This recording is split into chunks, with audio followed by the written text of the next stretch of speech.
Assalamualaikum warahmatullahi wabarakatuh.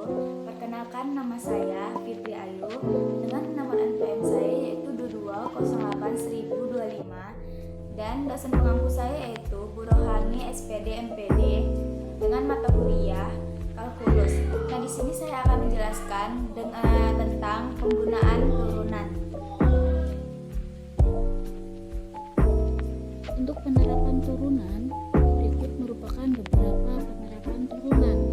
Turunan dapat diterapkan untuk menghitung gradien dari suatu kurva. Turunan dapat digunakan untuk menentukan interval di mana suatu fungsi naik atau turun. Turunan juga dapat diterapkan untuk menentukan nilai stasioner suatu fungsi. Turunan dapat ditentukan untuk menyelesaikan permasalahan yang berkaitan dengan permasalahan gerak. Yang terakhir, turunan dapat digunakan untuk menyelesaikan permasalahan maksimum dan minimum. Pertama, kita akan membahas tentang persamaan garis singgung dan garis normal. Kalian perhatikan kurvanya.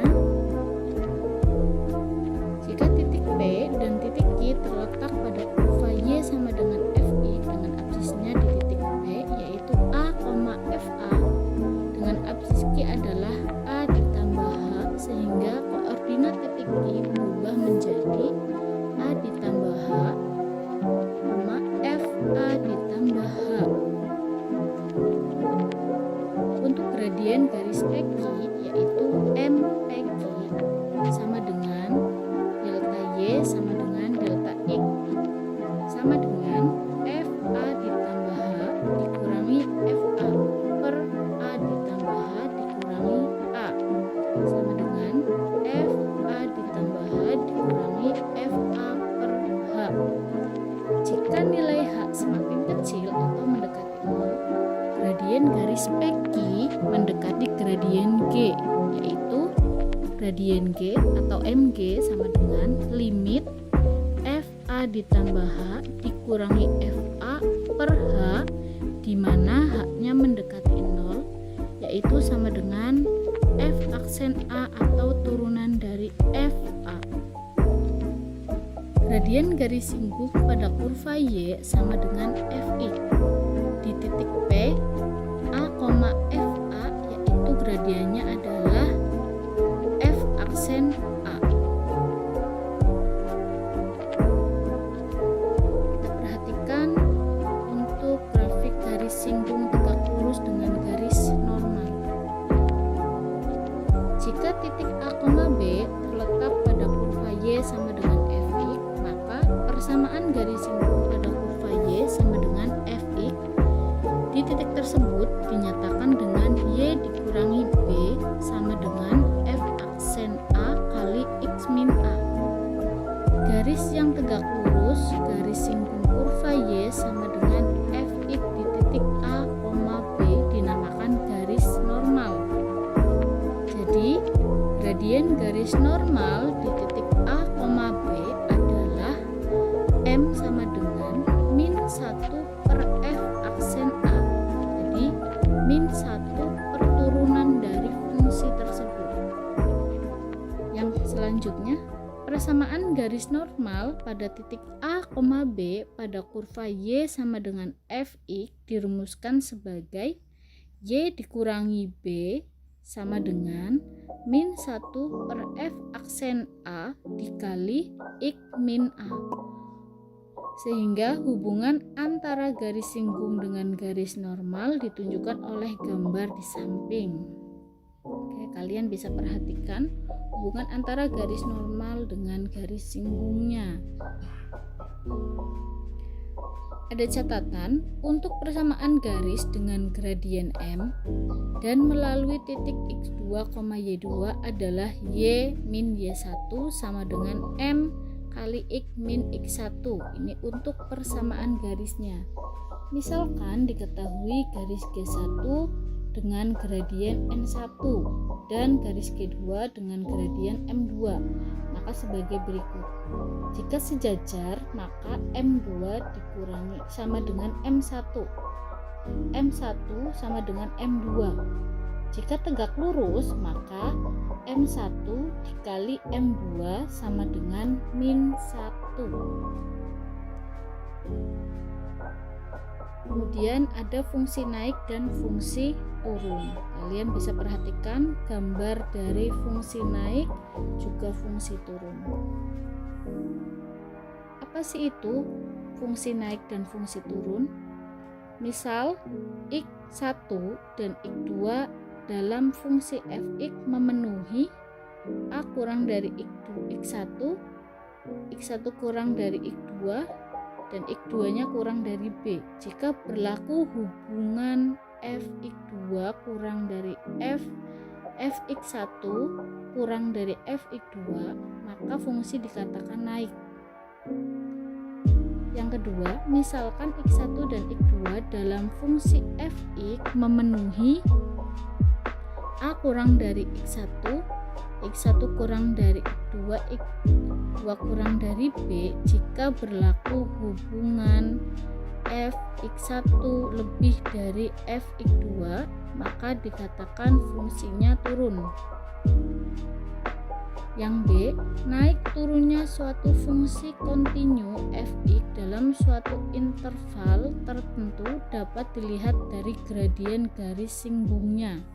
Yang pertama, fungsi fx merupakan fungsi naik jika gradien garis singgungnya bernilai positif. Dapat dituliskan f aksen x lebih dari 0. Yang kedua, jika fungsi fx merupakan fungsi turun jika gradien garis singgungnya bernilai negatif, dapat dituliskan f aksen x kurang dari 0. Jadi jika nilainya positif, f aksennya lebih dari 0. Jika nilainya negatif, maka f aksennya kurang dari 0. Yang ketiga, fungsi fx tidak naik dan tidak turun jika gradien garis singgungnya adalah 0, sehingga dapat dituliskan f aksen x sama dengan 0. Selanjutnya, kita masuk ke titik stasioner dan nilai stasioner. Jika titik stasioner dan nilai stasioner dapat ditentukan dengan uji turunan pertama dan uji turunan kedua. Yang pertama, jika turunan pertama untuk menentukan titik dan nilai stasioner, maka kita perlu memperhatikan misalkan fx mempunyai turunan di setiap x dan fa merupakan nilai dari stasioner. Maka fx di x sama dengan a, maka kalian perlu memperhatikan empat jenis dari grafik yang ada. Yang pertama, jika untuk grafik yang pertama dimulai dari grafik sebelah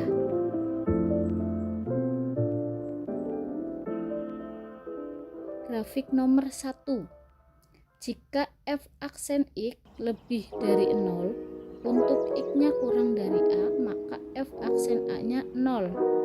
Dan f aksen x kurang dari 0, untuk x-nya lebih dari a, maka a, fa merupakan titik balik maksimum dan fa merupakan nilai maksimum. Nomor 2, jika f aksen x kurang dari 0, maka x-nya kurang dari a, f aksennya sama dengan 0, dan f aksen x-nya lebih dari 0, untuk x lebih dari a, maka a, fa merupakan titik balik maksimum dan fa merupakan nilai minimum. Ketiga, jika f aksen x kurang dari 0, untuk x kurang dari a, maka f aksen a itu sama dengan 0, dan f aksen x kurang dari 0, untuk x lebih dari a, maka a, fx merupakan titik belok. Yang keempat, jika f aksen x lebih dari 0, untuk x kurang dari a, maka f aksen a itu sama dengan 0, dan f aksen x lebih dari 0, untuk x kurang dari a, maka a, fa merupakan titik belok.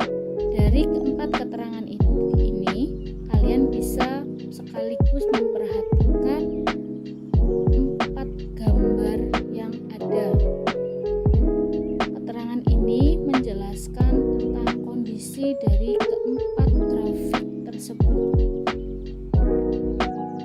Selanjutnya ada uji turunan kedua untuk menentukan jenis titik dan nilai stasioner.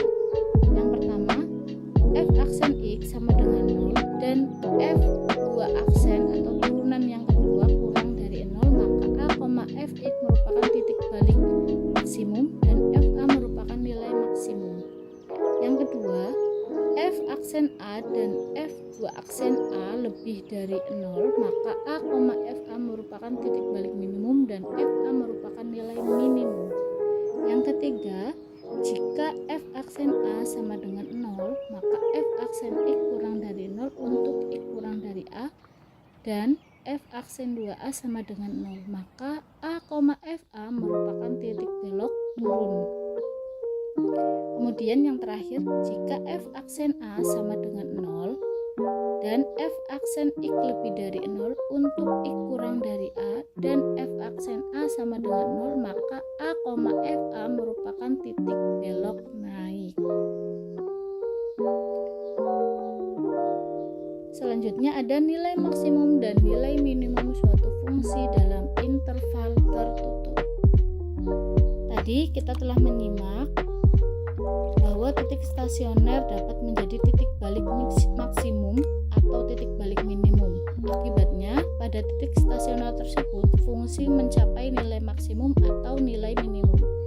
Sekarang kita perhatikan gambar grafik fungsi fx sama dengan 1/4 x pangkat 4 ditambah 4/3 x pangkat 3 ditambah 1/2 x pangkat 2 dikurangi 6x. Di gambarnya bisa kalian lihat.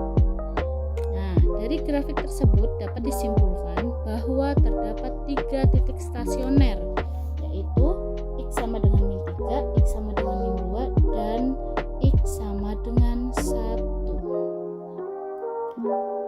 Yang ada garis putus-putus itu adalah titik stasionernya.